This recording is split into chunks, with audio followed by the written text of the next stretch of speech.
Je vous rappelle que ATTAC est une organisation d'éducation populaire.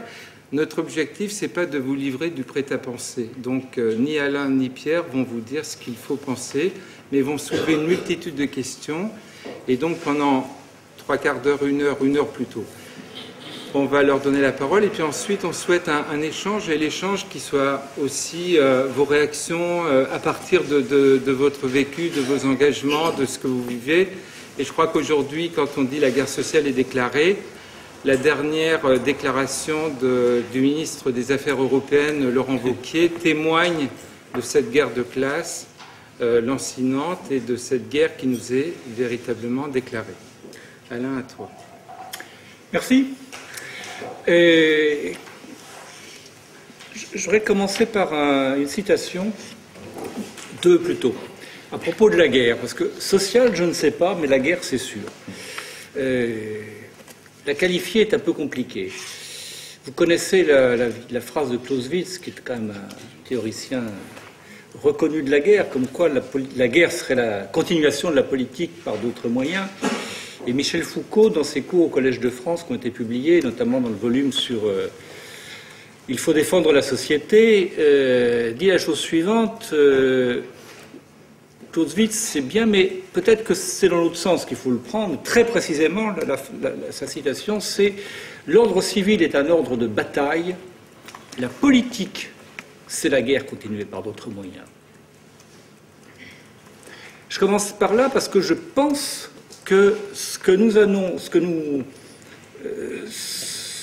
nous observons aujourd'hui, avec de plus en plus de difficultés, parce que les journalistes en parlent de moins en moins, mais au Moyen-Orient ou en Afrique du Nord, dans ce qu'on a appelé le printemps arabe, il y a deux pays qui difficilement sont en train, peut-être, d'inventer un nouvel espace politique dans lequel on peut continuer à s'engueuler, mais un peu pacifiquement.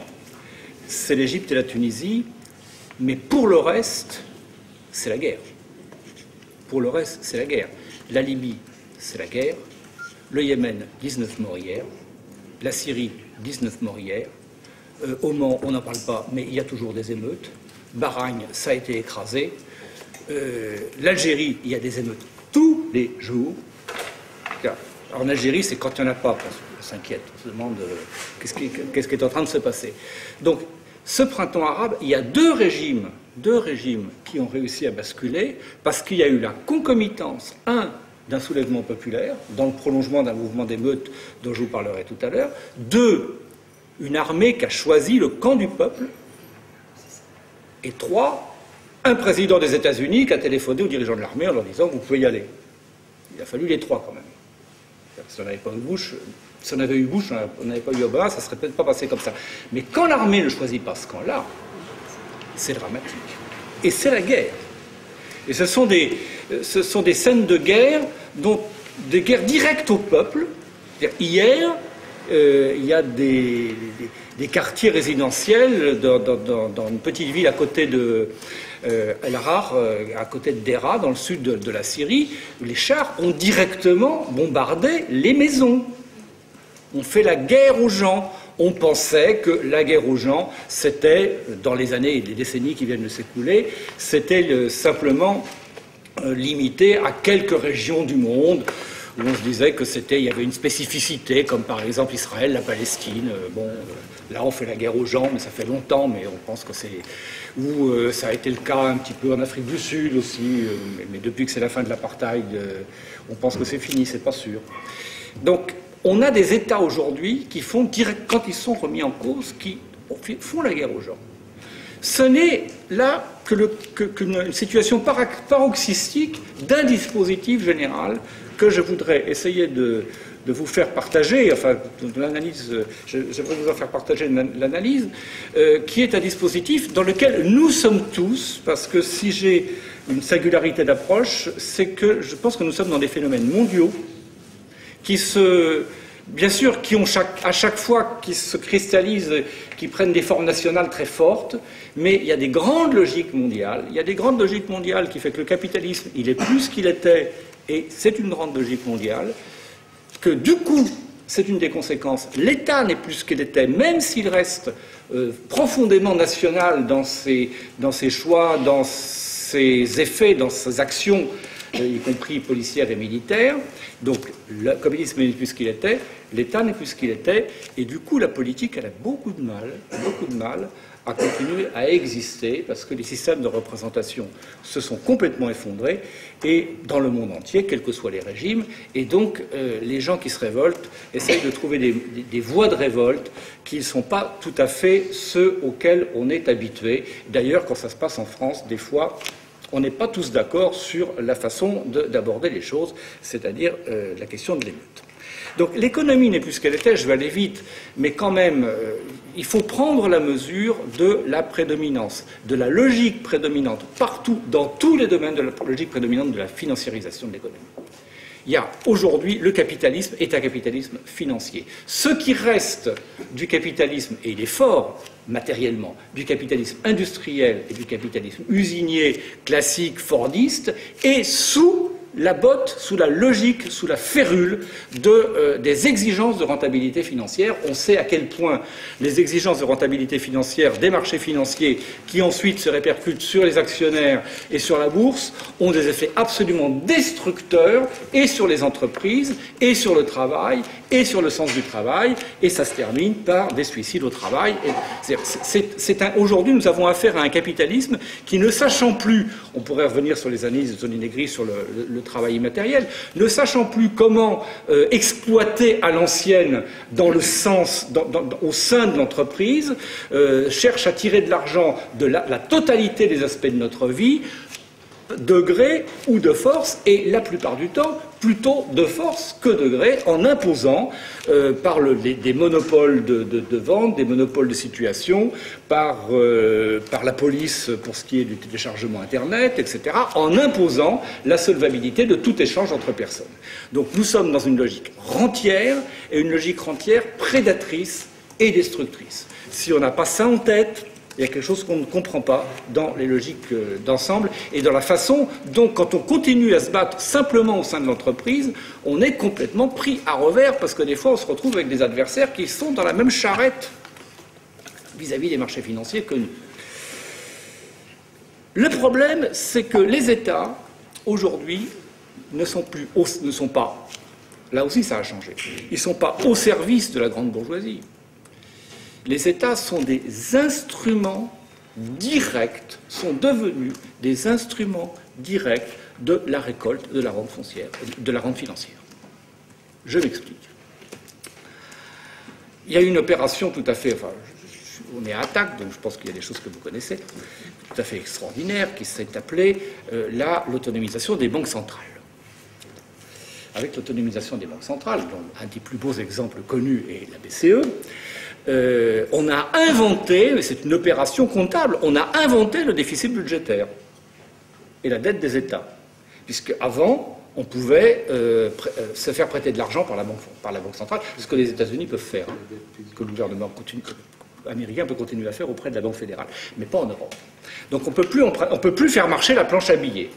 Or, on a besoin de faire marcher la planche à billets. Si on est dans une économie qui augmente, enfin, qui est en croissance, on augmente les richesses matérielles, il faut bien augmenter les moyens de paiement, donc il faut bien. L'inflation, c'est une nécessité. Donc on ne peut plus le faire, donc on emprunte de l'argent. À qui ? On ne peut plus emprunter de l'argent aux banques publiques, aux banques centrales, on emprunte de l'argent au marché financier. Voilà.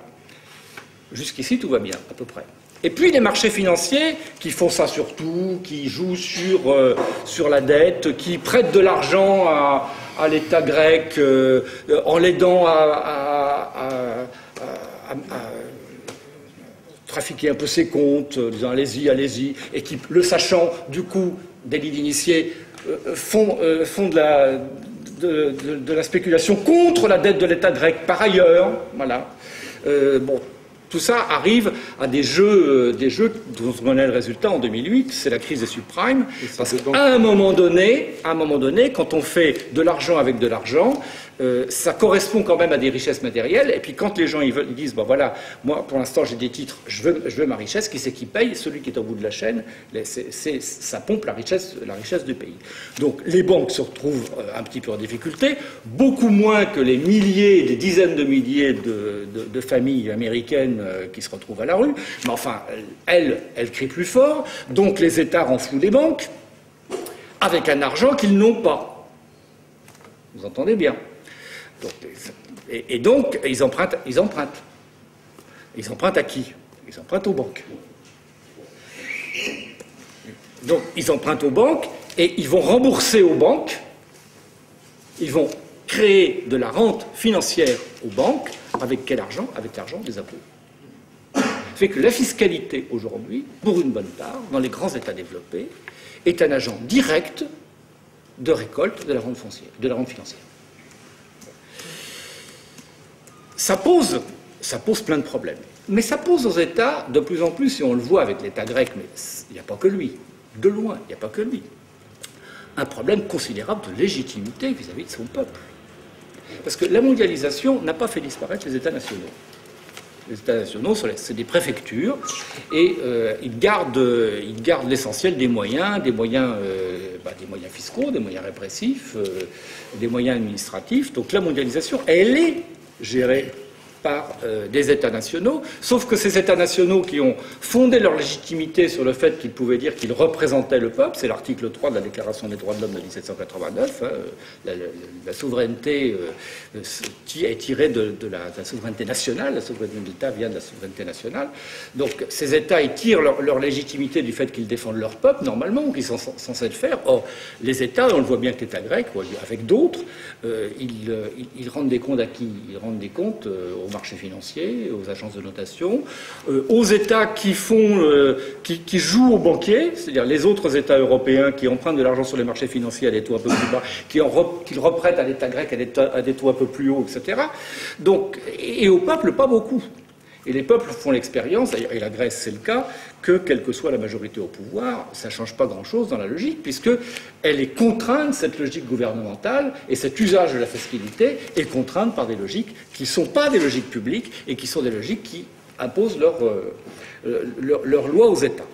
Donc voilà les États qui n'ont plus de base classique, la base classique de la légitimité depuis 2 siècles, qui était qu'on était censé au moins pouvoir argumenter, on pouvait avoir des différends, discuter, mais sur comment on le faisait, mais on était là, la fiscalité c'est pour répartir des moyens pour l'ensemble du peuple, et puis on est là pour le peuple. Donc comment fonder sa légitimité dans ces cas-là? Avant de répondre à cette question, je vous fais juste remarquer qu'en fait, les États riches, les nôtres, font aujourd'hui l'expérience d'une situation que d'autres laissent depuis longtemps.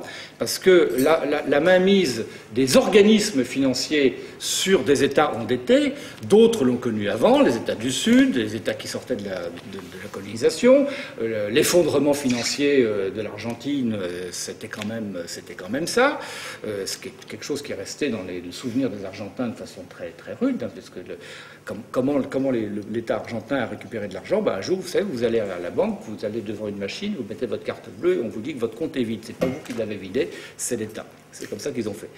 Donc, ce que des pays du tiers-monde, des pays du Sud connaissaient, aujourd'hui, aucun État n'est à l'abri de cette situation-là. Et c'est une situation un peu différente dans la mesure où là, l'Argentine, c'était le FMI, les pays du Sud, c'était le FMI. Là, c'est anonyme. Ce sont des agences de notation. Donc, comment récupérer une légitimité là-dessus? Eh bien, la légitimité, quels que soient les régimes, une tendance générale dans le monde, elle est dans la guerre. Elle est dans l'état de guerre. Elle est dans le fait d'agiter une menace qui est à la fois une menace externe et interne et qui permet de mobiliser, de dire, voilà, moi, vous n'avez pas le choix, il faut bien que je prenne ces décisions-là, nous sommes menacés. Nous sommes menacés. Alors, elle a 3 dimensions. cette menace guerrière qui est ainsi disposée, elle a une dimension purement externe, c'est la menace, c'est la guerre au terrorisme, la fameuse guerre au terrorisme qui, vu la façon dont on s'est débarrassé de Ben Laden, n'est pas complètement terminée. On pourrait revenir, voilà, mais parce que c'est un acte de guerre. Donc, il y a la guerre au terrorisme qui a été déclarée il y a 10 ans, et cette guerre au terrorisme, qui est une guerre réelle, puisqu'on va faire la guerre aux autres, sur d'autres terrains, c'est une guerre où on décide de l'adversaire avant que l'adversaire se soit même déclaré. C'est-à-dire que c'est une guerre préventive. Ce sont les déclarations, c'est la logique de la stratégie américaine depuis 10 ans. C'est une guerre préventive, c'est une guerre sans fin, et c'est une guerre qui ne se sépare pas de la paix. C'est-à-dire que depuis 10 ans, dans les opérations extérieures, ce que disent les États, c'est pas... Vous connaissez la phrase latine peut-être « si vis pacem para bellum », si tu veux la paix, prépare la guerre. Là, c'est « si vis pacem facia bellum », c'est-à-dire si tu veux la paix, fais la guerre. Pour avoir la paix, il faut faire la guerre. Donc la distinction entre la paix et la guerre n'existe plus. Et c'est très important dans la façon dont on fait la guerre. Parce que quand on fait la guerre pour imposer une paix, à un moment donné, on se dit que celui avec qui on fait la guerre, on va se retrouver autour de la table de négociation avec lui, on va discuter de la paix. Donc c'est pour ça qu'il y a des règles de la guerre, il y a les fameuses lois de la guerre. On n'est pas là dans l'extermination. Là, on fait de la guerre, comme dit Agamben à propos de la première qu'il a signalée comme ça, celle de la guerre du Golfe, la première, c'est une guerre de police. D'ailleurs, les termes, on parle de guerre à l'intérieur, on parle de police à l'extérieur. C'est une guerre où l'idée, c'est d'exterminer l'adversaire. C'est de l'anéantir. C'est pas à un moment donné signer la paix avec lui. Et puis, elle a des répercussions internes, parce que cette menace externe, elle est en nous. Elle est en nous. Mais on s'y est habitué, hein. Ça fait combien d'années qu'il y a des soldats en treillis avec des fusils clairons qui patrouillent dans les gares? On s'y est habitué à ça. Ça, c'est le côté formel. Mais il y a le côté beaucoup plus insidieux. La guerre menace l'intégrité même de la nation. Il y a à l'intérieur de la nation des gens qui sont des ferments de désagrégation.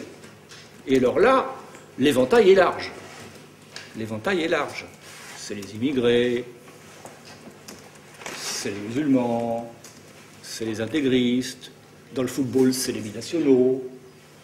Bon, l'éventail est large. Mais ça vous fait des États qui, plutôt que d'appuyer leur légitimité sur le fait qu'ils vont rassembler la nation, appuient leur légitimité sur le fait qu'ils sont capables, dans la nation, de dire qui sont les bons, qui sont les mauvais. C'est tout à fait différent. Ça n'a rien à voir. On est dans je sépare le bon grain de l'ivraie, voilà, sans arrêt. Et puis comme le critère pour faire la séparation entre le bon grain et l'ivraie, il est variable, eh bien, tout le monde se sent menacé, tout le monde a forcément envie d'être quand même plutôt du côté du bon grain, donc c'est quelque chose qui est assez destructeur. Hein. Alors, on a eu le cas de l'identité nationale en France.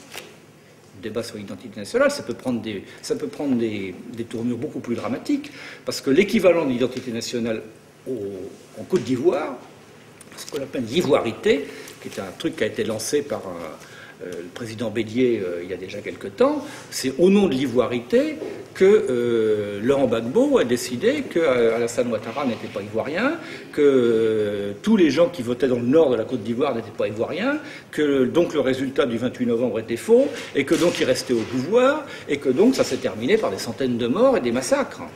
Et des massacres de part et d'autre, parce que la logique de guerre, elle est terrible pour tout le monde. Tout le monde. Donc, voilà, on est devant ça. Alors, l'État ne représente plus la nation, il choisit la nation. Et attention, ceux qui ne le choisissent pas, ce sont des traîtres à la nation. C'est très grave. Mais du coup, est-ce que, à l'intérieur de la nation, à l'intérieur de ce qu'on a connu pendant 2 siècles comme l'idée d'une représentation, la nation, c'est une société qui est à la fois unique, hein, cette idée en France de la République, et à l'intérieur, c'est divisé. Il y a des classes, il y a des affrontements, il y a des contradictions. Donc tout le jeu de la politique, c'est de travailler sur cette diversité sociale, sur ces contradictions sociales, pour construire une unité pour le bien de tous. Au fond, c'est ça. La politique, depuis 2 siècles, dans les régimes démocratiques, ont à peu près fonctionné comme ça, mais c'était aussi une idée dans les régimes non démocratiques, hein, l'idée que les partis, ils représentaient des forces sociales, et ils allaient représenter ces forces sociales au sein de l'État, pour essayer de transformer des intérêts sociaux divergents en un intérêt général. Voilà. C'est la représentation parlementaire. C'est comme ça qu'elle a fonctionné. Les partis, ils ont fonctionné comme ça. Mais dans des pays non démocratiques comme l'Union soviétique, l'idée que le parti de l'Union soviétique représentait la classe ouvrière, c'était aussi très ancré. C'est pas l'apanage des pays démocratiques. Cette idée de représentation-là, parce que l'idée de l'unité nationale, elle est plus évidente, parce que l'idée de la diversité de l'unité nationale fondée sur la division du travail dans le capitalisme financier, réfère chapitre 1, on est dans le capitalisme financier, c'est plus du tout évident, tout ça s'est effondré. Tout ça s'est effondré. Aujourd'hui, nous avons un effondrement des systèmes de représentation symbolique, pratique, partisans et électoraux pratiquement partout dans le monde. Partout dans le monde. Là où le vote n'est pas obligatoire, l'abstention monte. Partout. Et là où le vote était interdit, et qu'on est en train de mettre en place un système parlementaire, eh bien, on s'aperçoit qu'on est bien au XXIe siècle et que c'est très compliqué, c'est ce qui est en train de se passer en Tunisie. Voilà, c'est très compliqué parce qu'on n'est plus dans les mêmes conditions.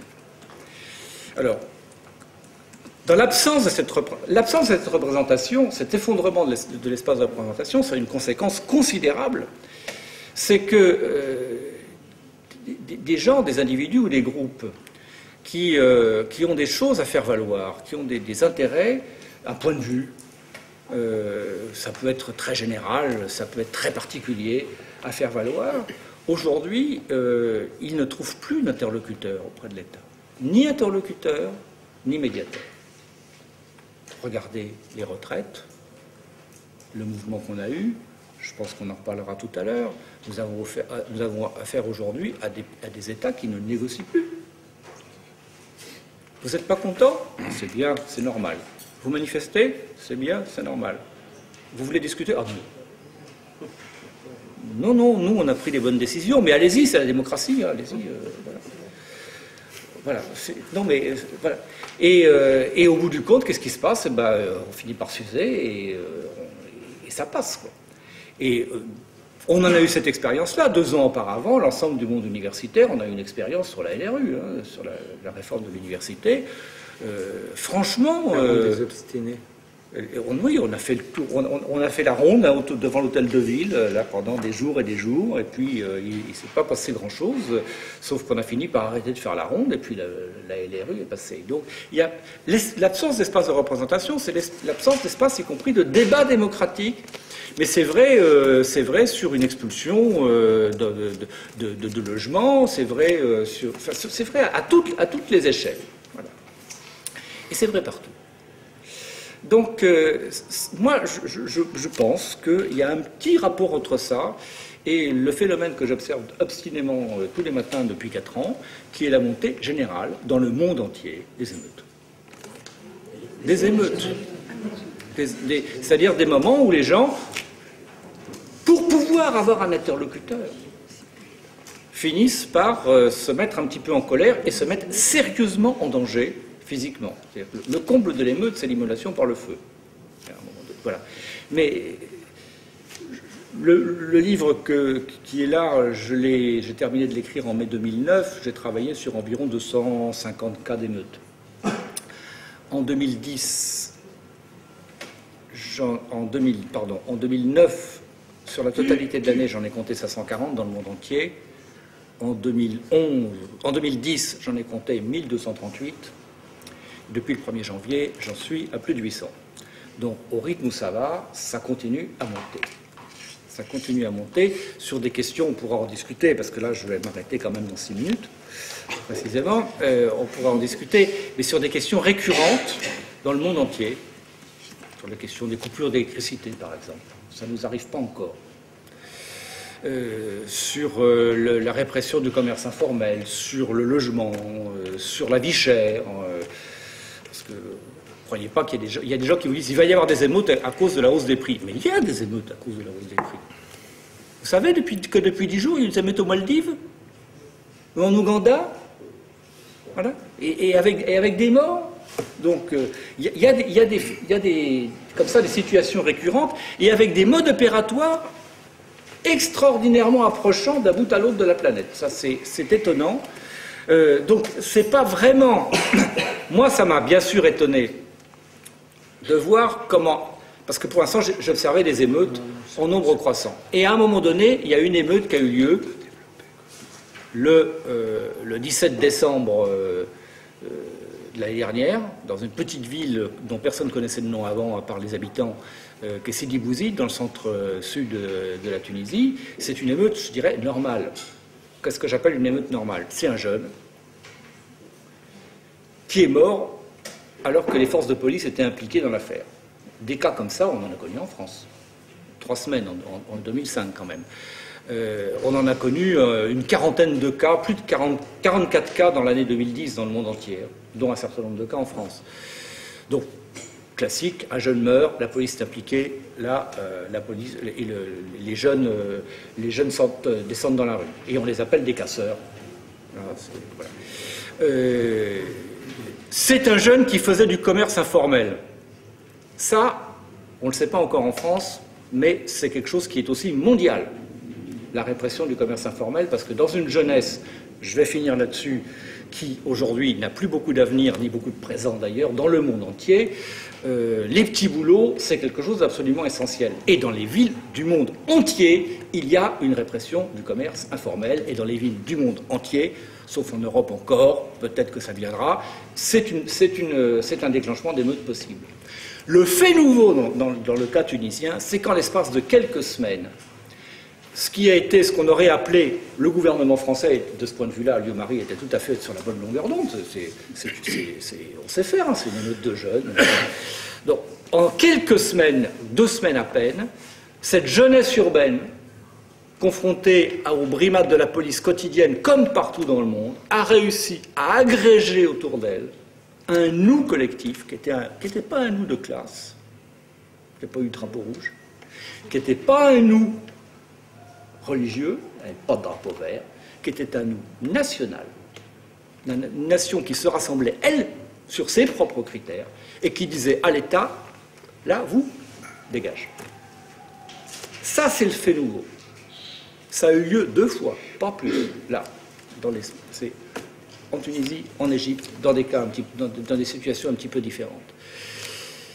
C'est pas tout à fait des révolutions à l'ancienne, parce que les gens qui ont fait ces soulèvements continuent à rester à l'extérieur de l'État. On n'a pas résolu le problème de la crise de la représentation. Je ne suis pas sûr qu'ils aient envie d'y aller. Par contre, ils continuent à dire des choses à l'État, de façon régulière. Donc là, on a un dispositif qu'il faut bien prendre en compte. Le dispositif électoral, le dispositif de représentation n'est plus aujourd'hui celui qui est majoritairement pris comme voie de revendication et d'action quand les choses nous tiennent véritablement à cœur dans les situations... Alors, dans des situations où les pays sont jeunes. Voilà. Au fond, qu'est-ce qui fait que peut-être en Tunisie on a arrêté de les appeler casseurs et que tout le monde s'est réuni autour d'eux? C'est que la moyenne d'âge est de 25 ans. En Tunisie, en Égypte aussi. En France, quand les jeunes lycéens montrent leur colère, leur désarroi devant le monde qu'on leur prépare pendant une semaine à peu près en octobre, juste avant les vacances, ça a duré 10 jours. Ça a fait des émeutes terribles dans le centre de Lyon, mais un peu partout. C'est resté en marge. C'est un grand enjeu, ça, le regard qu'on porte sur la révolte de la jeunesse. Parce que les acteurs, dans le monde entier, les acteurs de ces révoltes, ce sont des jeunes. Ou ils sont isolés, ou ils restent isolés, ou on les isole, ou ils sont en mesure d'agréger autour d'eux l'avenir de la totalité de la société. Voilà, je pense que c'est ça un des enjeux. Aujourd'hui, dans le monde entier, peut-être parce que ce monde ne se considère plus comme ayant un avenir pour des tas de raisons, parce que les révolutions du XXe siècle ont quand même pas, se sont pas très bien terminées, parce que du point de vue écologique, on peut se dire que peut-être que le compte à rebours est commencé, qu'on ne sait plus trop où aller, que le capitalisme financier il s'en fout de l'avenir, c'est le présent. Donc, contrairement au capitalisme industriel, donc on a peut-être un petit problème pour imaginer l'avenir. Alors ceux qui portent l'avenir, ceux qui portent l'exigence d'avenir, eh bien, partout ils sont réprimés. Partout ils sont considérés comme une menace. Et partout ils se révoltent. Donc pour ceux qui ne sont plus jeunes comme moi, un des enjeux aujourd'hui, c'est de ne pas les laisser tout seuls.